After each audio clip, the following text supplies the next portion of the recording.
Hi guys, this is Breaker, and I thought I'd go over a quick guide to just basically being a better observer. I'm gonna take some random replay that I ran across earlier, something that, I don't know, isn't necessarily fully blown in my mind yet, or fully imprinted. That way I can't really give you guys anything that's too terribly spoiler. But basically this is an intro on how to be a better observer in-game. Just kind of take note that this is a replay, but first and foremost, if you're going to cast from a replay and you're not going to have the replay overlay covered with something like, geez, I don't know, a SteelSeries logo or whatever sponsor's logo that is sponsoring you, or a brand name or something of that nature, then just make sure that this is always down. See, here's the biggest problem. Here's the biggest problem. I'm going to pause it and highlight this for you for just a moment. The biggest problem is if you leave this open, like so, we know when the replay ends. If we know when the replay ends, then we know when the action is over. If we know when the action is over, then we know exactly who's going to win the game and when they are going to win it precisely. If you just want to fix it to where you actually never see the timer at all, I believe you'd have to go to gameplay, and let me see, replay.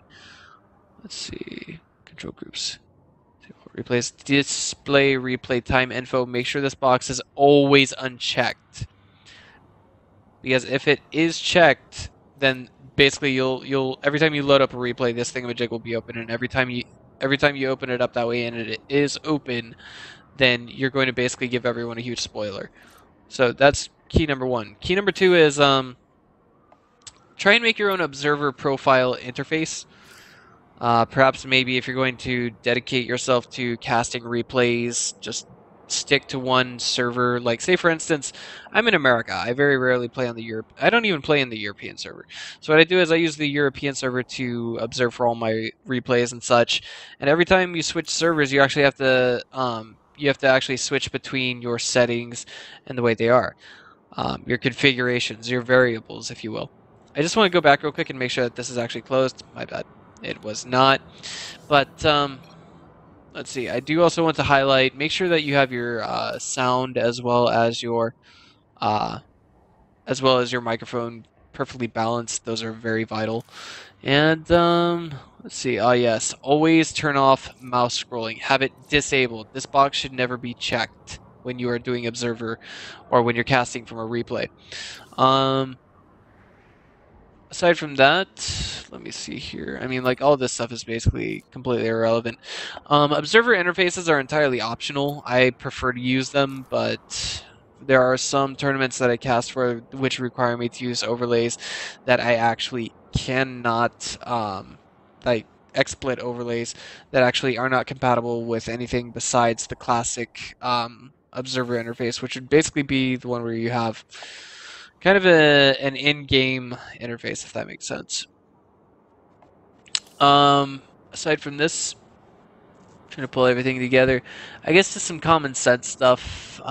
Do player intros whenever you want. Make sure you set up some observer hotkeys that are, you know, perfectly balanced for you. Like for instance, make sure you don't want to. Okay, by default, with the observer interface that I have, if you hit Control N, you don't need to hit Control N actually. Both of the names will be up here just fine. But if you hit, what button is directly to the left of it? B. That's right. You just screwed up your replay. You just screwed up your cast by hitting B. Not Control B, but just by hitting B. Yeah, brilliant, right? Another thing, don't constantly do boxes. You are not the guy who is playing the game and trying to keep his APM high. I made the mistake of doing this for the longest time myself. Perhaps it was just keeping, I was doing what I could to keep myself awake early in the morning. Every now and then it would be okay to just click on a unit and perhaps hit the F button on it, follow it, creates a more cinematic experience. Personally, I myself do not do anything more than highlight, if you will. Excuse me, I lost my train of thinking. I don't do anything more than basically following a unit. Oh, one more thing, health bars. You never want to leave them. I mean, like, it depends really on the caster, but or the audience, really. You can't make everybody happy. This is actually completely up to your audience, in my opinion. You cannot make everybody happy. As said before, I like to cast with the health bars turned off. Perhaps maybe switch to just turning on health bars with damaged units. That's about it. Right now, presently, I have it set to where if a unit is damaged or carries, what's the word I'm looking for? A value of, a mana value, if you will, then I basically automatically have it turned on by default. See, as you can see here with this orbital command, I'm actually not selecting it. It's not damaged, but I can constantly see how much its health is. How much, I can constantly see the health bar because I have the damage setting turned on, excuse me. Aside from this, basically everything else is adding on your own personal touch. Talking, giving your audience a feel that they are being told everything that they should be getting told when they should be told about it. But of course, in the early game, there's also a lot of time to fill in, a lot of standard stuff that we can expect happening in it, like double Reapers coming in here, trying to kill some Lings, and then eventually drones, but not too many drones. And killing drones is actually, I feel, less valuable than actually pulling them off the line. Well, you know what?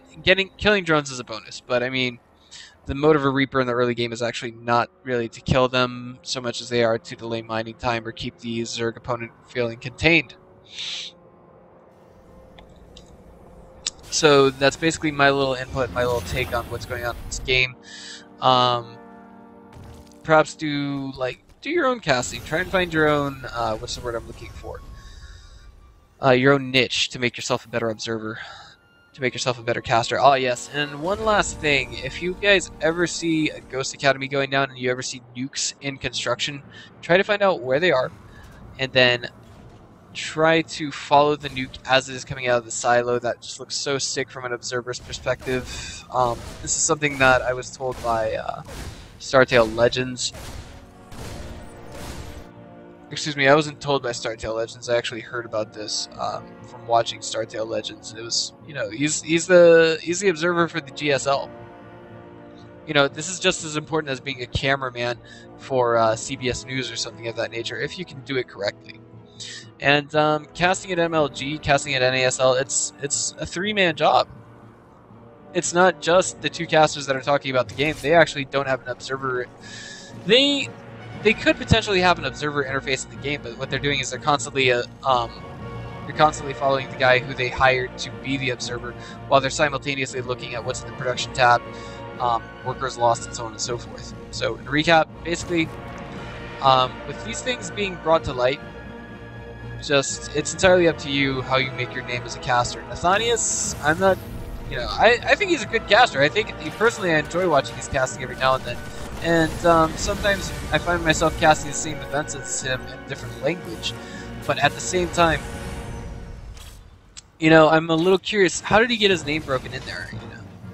Just kind of interesting stuff to bring up to light, really. But for now, this has been Breaker. I'll see you guys next time. I'm hoping this video was helpful.